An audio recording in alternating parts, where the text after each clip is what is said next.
Mga kabumbot ka Sir Nation, sa kabila nga ho nitong mga pag-ulang dala nitong Super Typhoon Uwan, partikular na ho dyan sa may bahagi ho ng Bicol Region, ilang mga lugar din ho dyan sa may lungsod ho ng Naga ang nakaranas ho ng mga pagbaha. Pero ang good news mga kabombo, zero casualties ho ito. Nasa linya na ang Bombo Radyo Naga, please come in.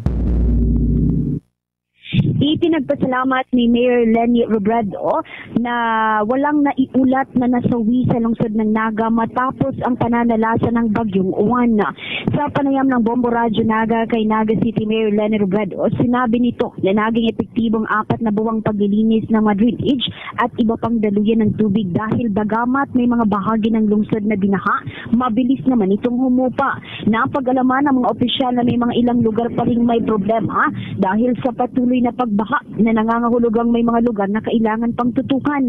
Kaninang umaga, ang mga bahaging binaha ay nagsimula ng humupa, kaya sinimula na ang clearing operation kung saan pinangunahan mismo ni Naga City Mayor Leni Robredo na una na rin nanawagan para sa mga volunteers na tutulong upang maibalik sa normal ang lahat.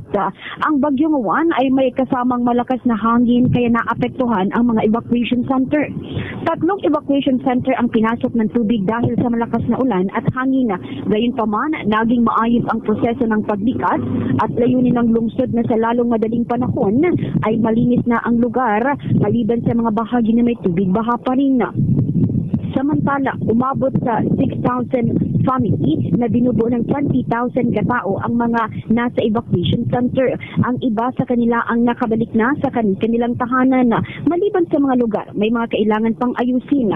Sa ngayon, puspusan pa rin ang ginagawang pagtatrabaho ng kaukulang opisina sa lungsod upang maibalik na ang supply ng kuryente sa lungsod ng Naga. Dito, mabuti naman zero casualty.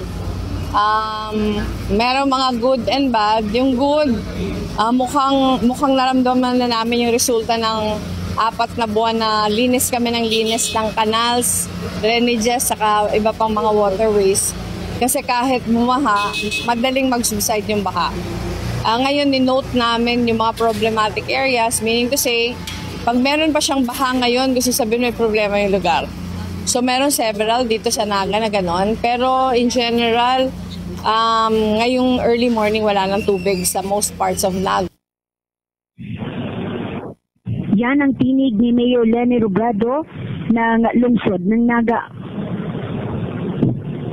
Bombo Rami Dominguez, nag-uulat mula rito sa himpilan ng Bombo Radyo Naga. This is Bombo Radyo Philippines, the #1 and most trusted source of news and information.